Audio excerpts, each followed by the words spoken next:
Sức khỏe, wish you health. First, moonshine first. Dạ. Đếm hạt, we count. 1, 2, 3, vô. Dạ, cháu mời ông ạ, cháu mời ông, xin mời. Đây ạ, cháu mời ông. That's firework. Ooh. That's like Hanoi, strong. Yeah, right. Yeah, this is a white one. Dạ. Tiếp tục đúng không? Vâng, ông cứ dẫn chương trình con dịch ha. Dạ. Báo cáo với đoàn. Okay, folks, listen. Tôi là Hai On, 82 tuổi, nguyên là phó chủ tịch Hồ Chí Minh Củ Chi.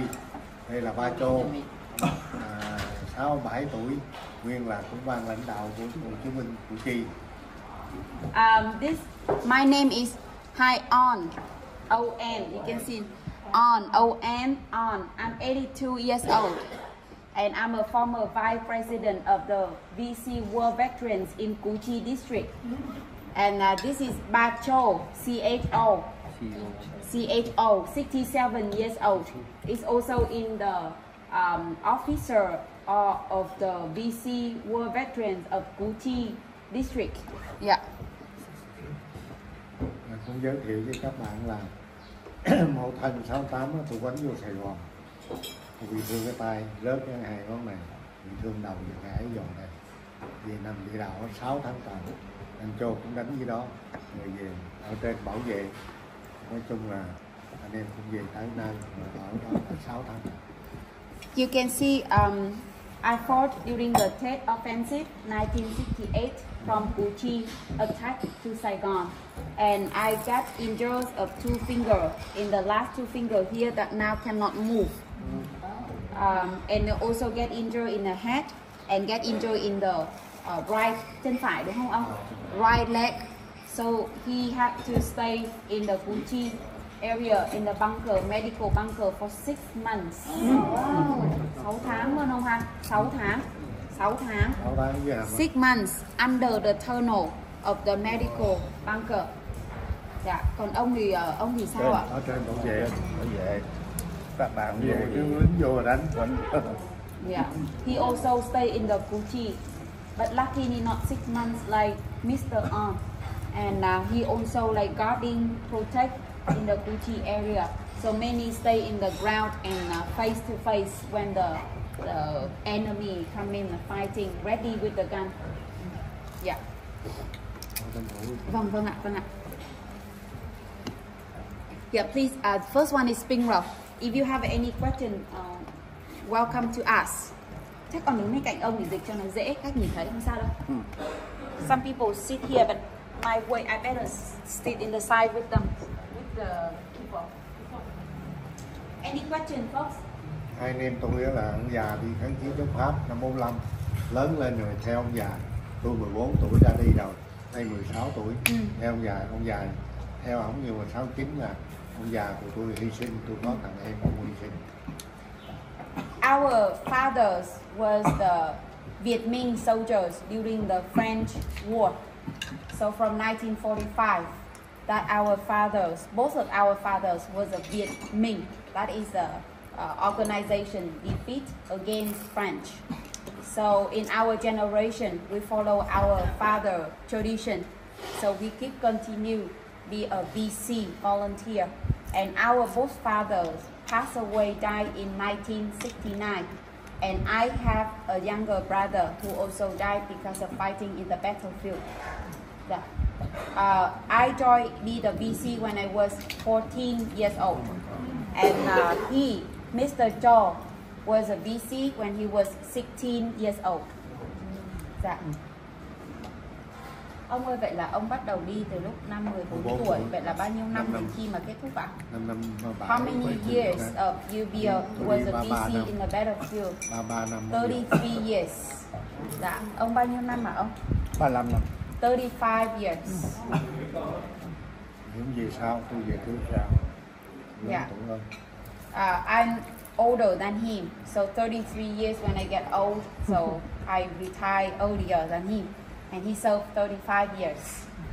Dạ. Thông báo với các bạn là tôi bị chất độc da cam đó, tôi bị cắt thanh trái thận và bằng tim nó biến chứng, cắt thanh ngón, và hiện giờ đang đặt máy trợ tim. So I'm defined as the highest level of exposed Agent Orange now by the government.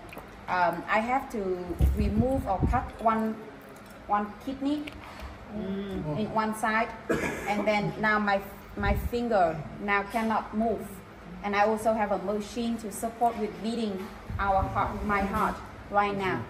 Yeah. Năm 75 mà chúng tôi cũng giải phóng Sài Gòn, tôi chiếm ở tỉnh trưởng gia đình và anh em mới chiếm vô Sài Gòn, rồi bắt đầu 79 chiến tranh biên giới. Anh em tôi tập trung đánh nhau với biên giới với Campuchia. Sau đó là Campuchia Hun Sen yêu cầu chúng tôi lên kỹ đánh diệt chủng, cho nên chúng tôi phấn lướt qua giải phóng cho Campuchia đến 83 tôi mới về. 85, 86 con cứ làm nó ngồi đi con nghe. When the war ended, 1975, we very happy. We thought that if the war ended, we could not have to fight in the war. We did not have to hold the gun and fighting and kill anybody anymore.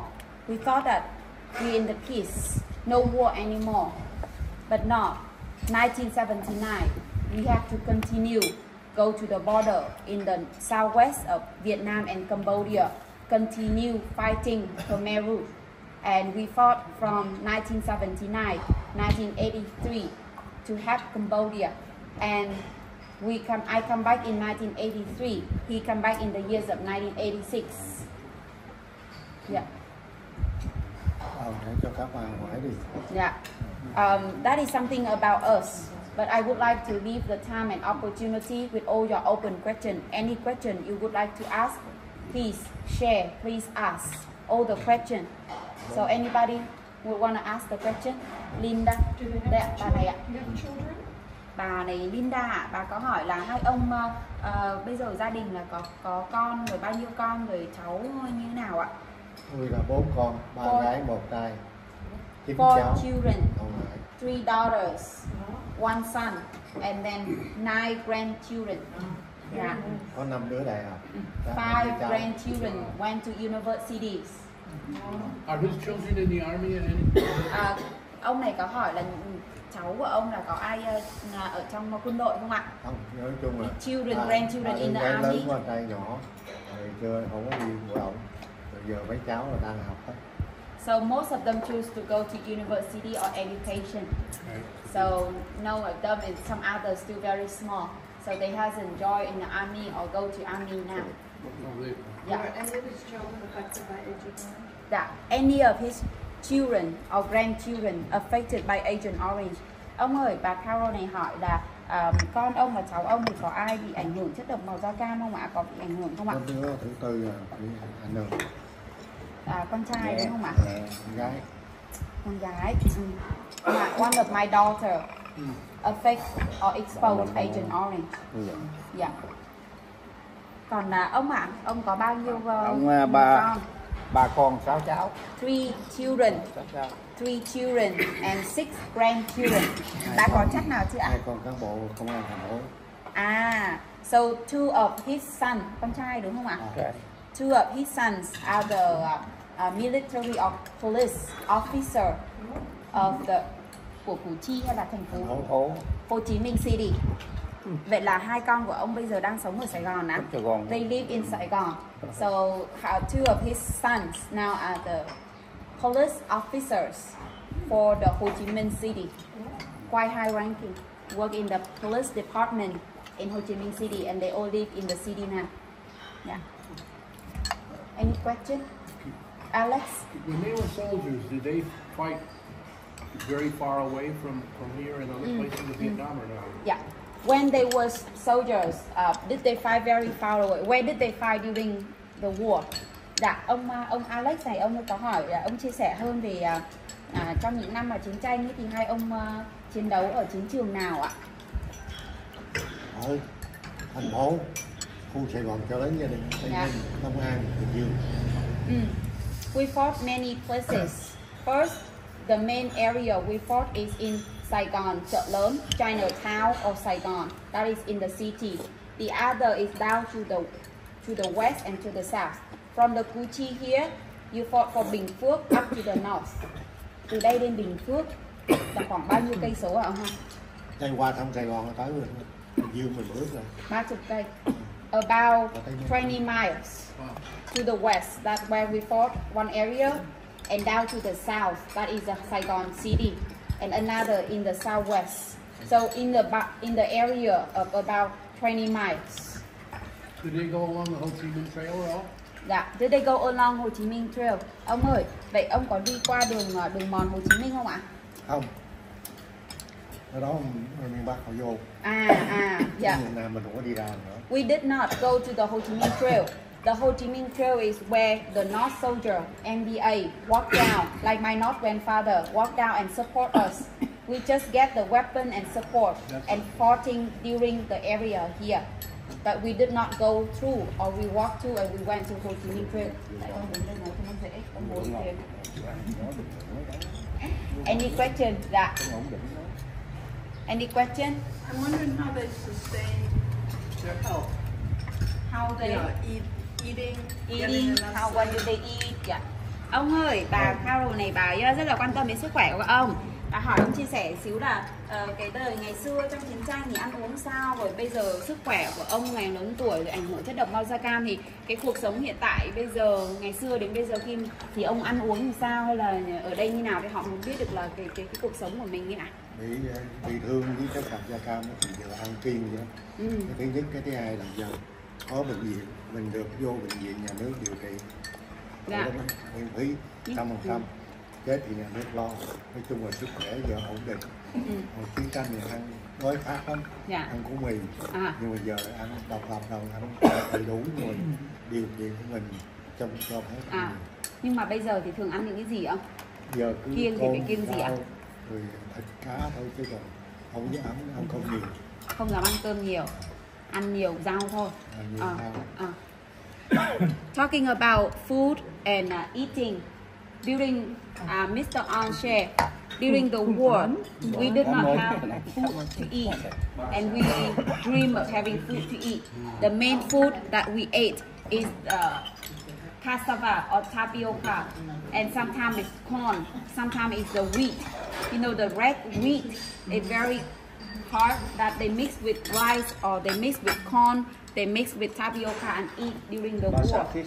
And he said, nowadays, when the war ends, we started to can grow rice in our farm. We can eat rice, and we started to have meat. So we're very happy.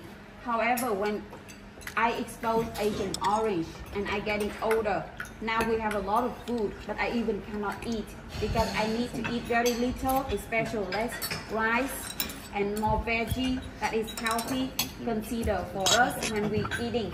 And nowadays we don't have to worry of meat. Our children will buy meat and veggie and food for us, but we can't eat a lot. Very little at the time. But good thing about us is now we consider as a victim of Agent Orange, and we are taken care by the government. They did give us a pension or money, especially for food every month. And when we get sick, when we go to the hospital, we get all the free treatment from the public hospital of the government if we get ill, if we need to go to the hospital. Yeah.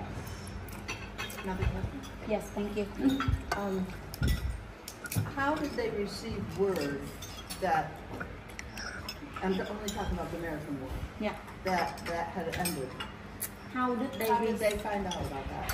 And what was the reaction? The American war had ended. At that time, like 30 April 1975, how did they know? Who told them, or how did they know that the war ends? Right. Thank you. Everybody hear the question? Thank you. Ông ơi, bà này hỏi câu cũng hay lắm. Bà hỏi là con cũng không biết.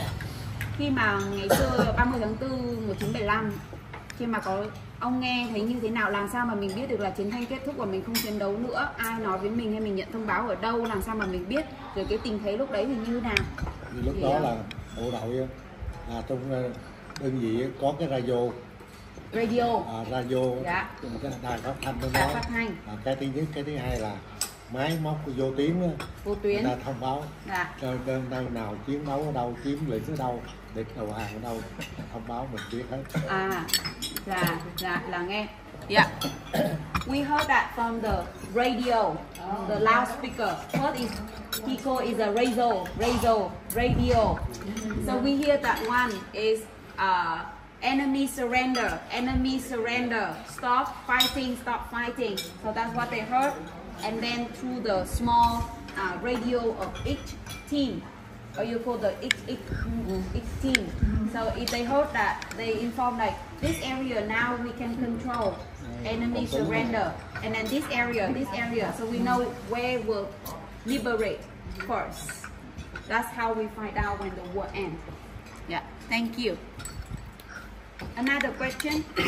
Did they have many friends of theirs that didn't agree with their side of the war? They weren't in Viet Cong. Did they have many friends? Many friends that were not in Viet Cong, and therefore that was only fighting for the other side. Or maybe not at all, or fighting for the other side. Yeah.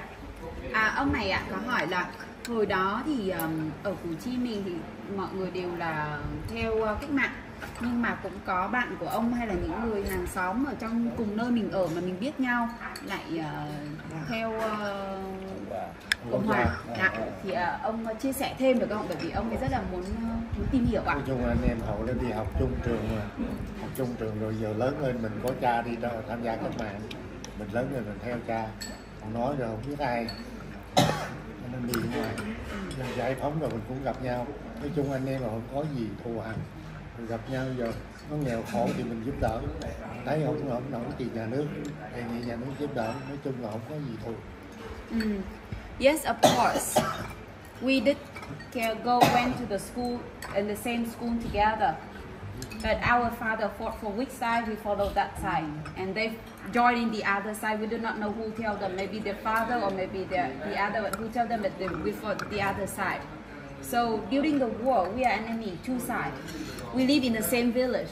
We know each other. We went to the school, high school together. And when the war ended, actually, we did not talk about that. We know who, but we did not talk, or we don't have the attitude or anything. But when nowadays, many years after that, when we have enough food to eat, the country getting more peace, we have a house, we have a food, and then we see each other as an adult. We're all getting old. We're not fighting when we were young before, but now like after 20, 30 years when the war, we're almost 50, 45, 50 years old.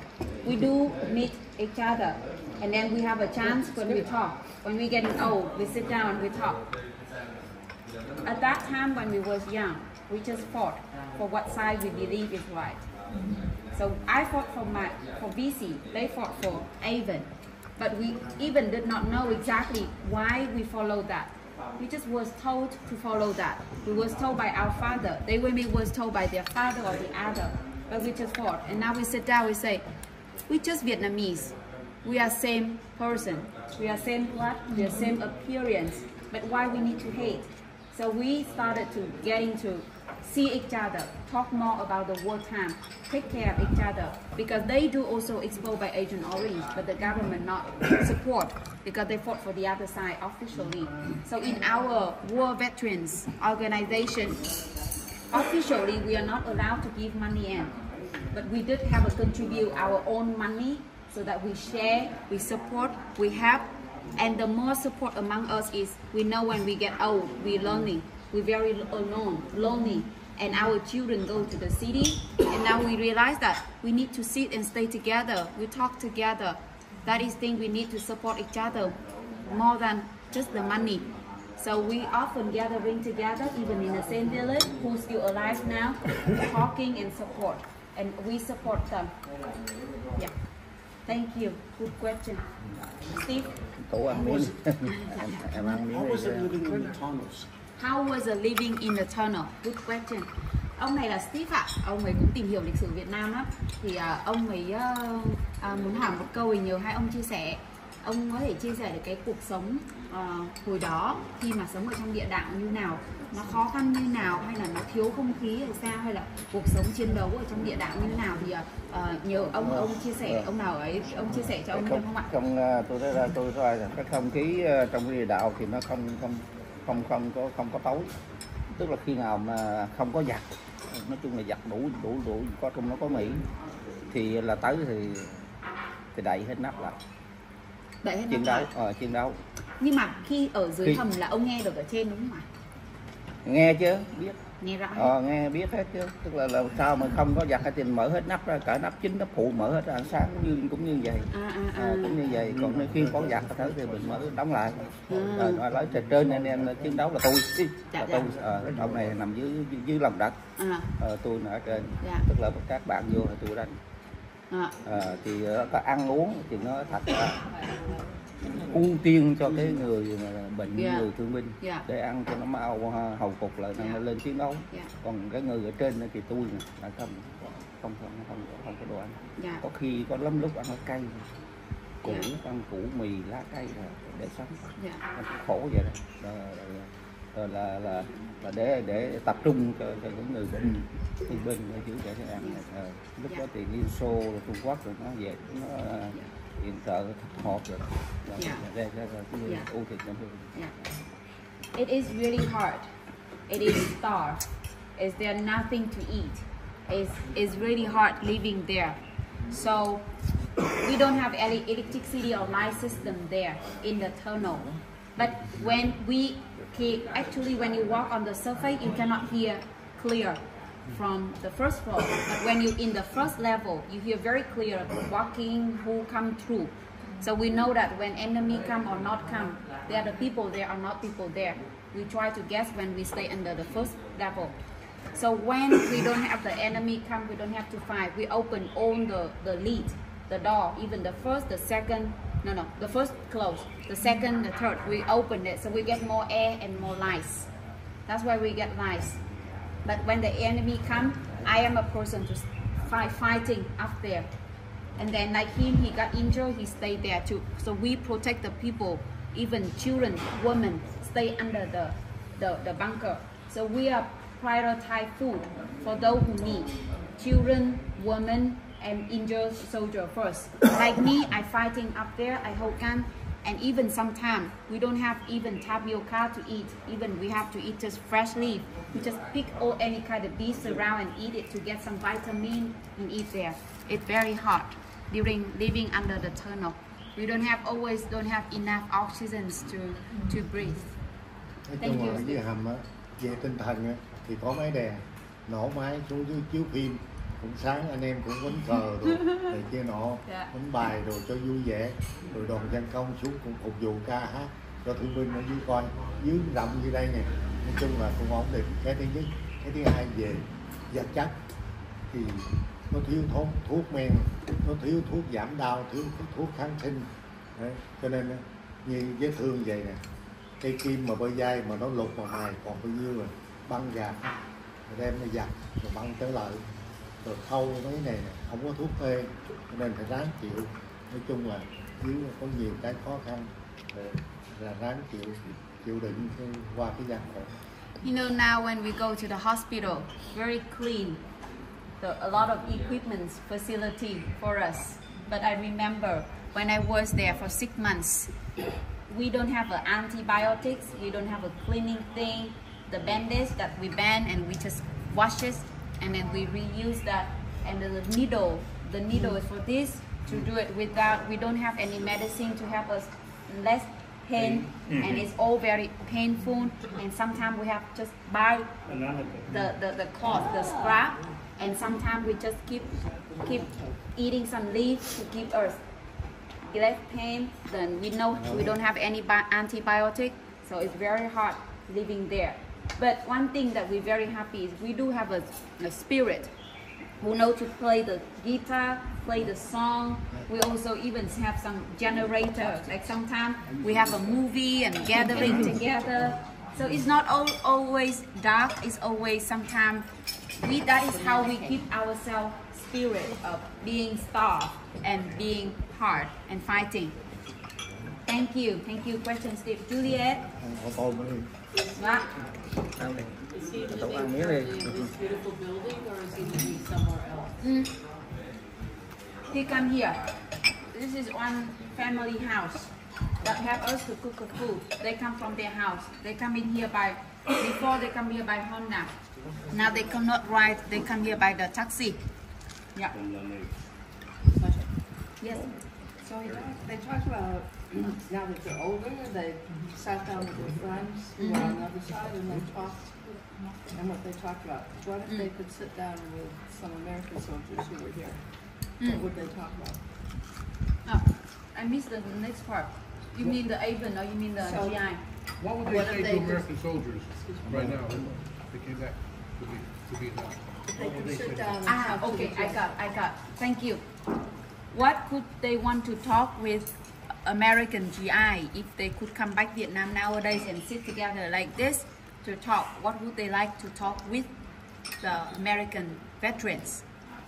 Ông ơi, bà này bà hỏi câu ạ là nếu bây giờ mà có những người lính Mỹ họ cũng từng chiến đấu ở Việt Nam, ngày xưa có thể chiến đấu bắn nhau, bây giờ họ có cơ hội quay được lại Việt Nam, họ có thể ngồi ăn với ông như này, thì nếu như mà họ là những người lính Mỹ quay trở lại và ngồi như này thì các ông sẽ muốn nói hoặc là muốn chia sẻ hay muốn hỏi những gì đối với những người lính Mỹ đó, thì hai ông bà này hỏi vậy ạ.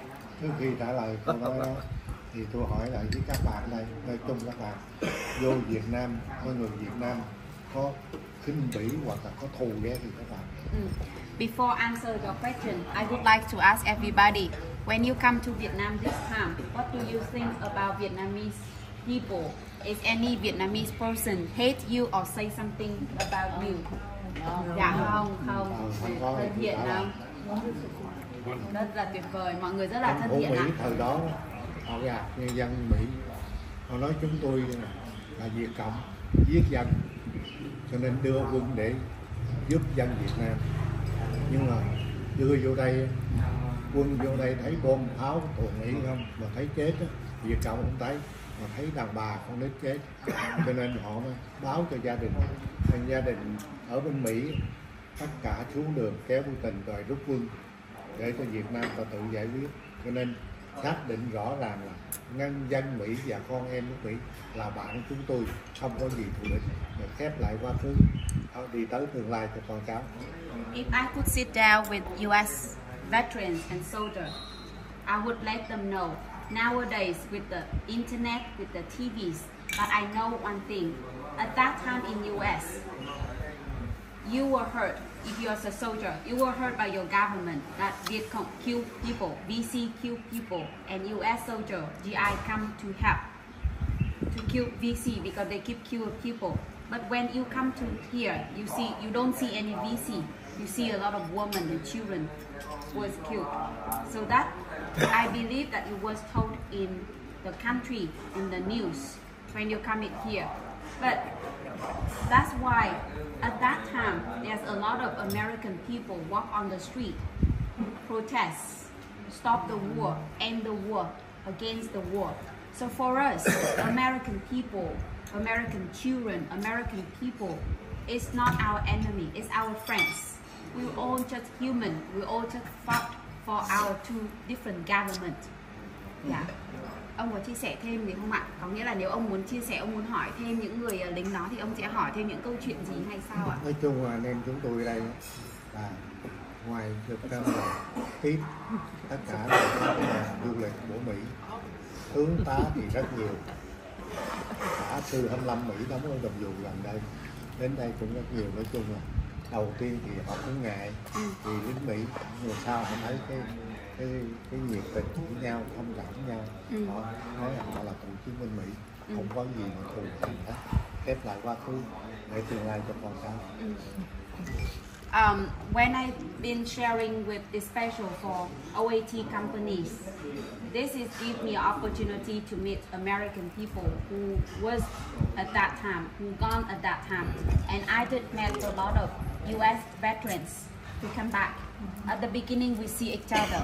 For a moment, we did not know what to say to each other, but they do sit in front of me, and we sharing.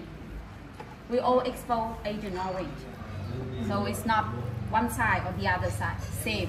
We all fought what the government told us at that time. And now we all want the war end. And when the war ends, we all want to see the peace. We all want the beautiful peace for young generation. We all happy when seeing our children now go to the city to study, get a higher education. We at this age almost die. When we can sit together, we just talk like it already happened. It did happen. But what is we do is we see, we wrap it, close it as a part of the history in the past. We need to think for our young generation, for our children. What can we do now for young generation, young children in Vietnam and US have a better life? The mistake never repeat again. That is a more important. And now we create a lot of relationship between US and Vietnam. For Vietnamese children go over there, more investment by the US in the country to make a country more beauty. So why we hate? Love, create more peace. That's what I talk with the other US veterans and even you, the person who gone through at that time and know a lot of things during at that time between US. And now you have a chance to know the other side in Vietnam, and we sit together, we sit, we eat, and we share, we talk. It's like a story in the past. Dạ, cảm ơn ông ạ, cảm ơn ông. Thank you for question. Are you Buddhist? Hai ông là mình có đạo gì không ạ ông? Đạo Phật thôi. Đạo Phật, Buddhist. Ông bà cha mẹ. We are not 100% Buddhist, so we don't say we Buddhist. We say we practice with Buddhism as the way of life, but we are non-religion. Yeah, so it's Taoism, Confucianism, worship ancestor, worship the family member who passed away, follow the Buddhism teaching as a way of life. That is more our religion together. Dạ, cảm ơn ông ạ, cảm ơn ông. Any question or sharing? Anybody? Tới ra cũng hết rồi. Dạ hết rồi. Could they say something about their pins? Lính của Hồ, đây là bác Hồ. So you see the pin here. Bác Hồ. The first one is Uncle Ho. So that one is the respect for Uncle Ho. Next one is a General Võ Nguyên Giáp, who have to defeat with French in Điện Biên Phủ, 1954. So that's two persons here. In many families, they worship as a family member. And every member of Communist Party member, or every, especially with the war veterans now, they have a this as an honor, Uncle Ho and General Võ Nguyên Giáp. Cô muốn ý kiến gì với cháu? Ăn với cháu. So this is house of the lady here.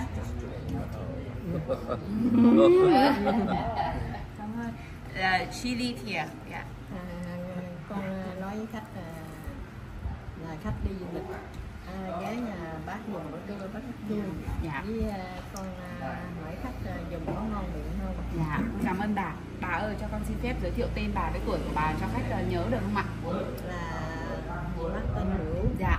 77 tuổi. Yeah, my name is Bửu, B-U-U, Bửu, 77 years old, and this is my house. I live here, and my children built this house for me, and now it become the place that they come in here to reunion. It's a weekend. Most of them live in the city, and I'm very happy to be a host to cook the food for you, and I hope the food is okay for everybody. And it's very special for me as a visitors in the wartime, seeing our soldier who fought for the country, and now seeing American people come into our house, can sit down, can talk. That is thing we should done earlier, rather than fighting, rather than people killed. We sit down, we talk what we can do, what is a better way. But of course, we cannot do that with the government. The government, they have their own way. Not like American, not like a people. Yeah. We all understand that. Dạ, cảm ơn bà. Dạ. Any question? Do you have any question, folks? Any question? Ai hết hỏi rồi. Please thank them profusely for sharing. Hả đấy? Dạ. Thank them profusely for sharing. You know, profusely. Like lots and lots. Lots and lots. Bà bảo là bà ấy biết gì là có thể nói được tiếng Việt để cảm ơn hai ông, nhưng mà bà nhờ con dịch lại là cảm ơn ông Hai On và ông Ba Châu rất là nhiều vì hôm nay đã đến đây rồi họ có cơ hội được đặt câu hỏi. Họ hỏi rất nhiều câu hỏi mà ông rất là sẵn sàng để chia sẻ, trả lời những câu hỏi của họ, thì họ cảm ơn rất nhiều. Cảm ơn. Cảm ơn các bạn. Cảm ơn các bạn để đến du lịch ở đất nước Việt Nam để biết cái đất nước của chúng tôi. Đất nước chúng tôi tàn phá mấy chục năm, bom đạn, chất độc da cam, nói chung là trắng hết. Đồng bào chúng tôi đói khát, bỏ ruộng vườn vô chiến lược, nhưng bây giờ khôi phục trở lại là về kinh tế lúa gạo là thứ hai thế giới. Thank you, cảm ơn. Thank you very much everybody for coming to Vietnam. When you come to Vietnam, you see Vietnam is beautiful country. Yeah. You see we are very peaceful country, very beautiful country. And thank you for coming and make economy grow, contribute for economy for the country. And you can see that from zero, we all can start all over again. We build the house, we grow rice, and from no rice now we can be a country, the second largest country in the world export rice. That we can do, and I believe that if we have a spirit of, if we really have a passion to do, we can do what we want to do, from the zero to the one you want.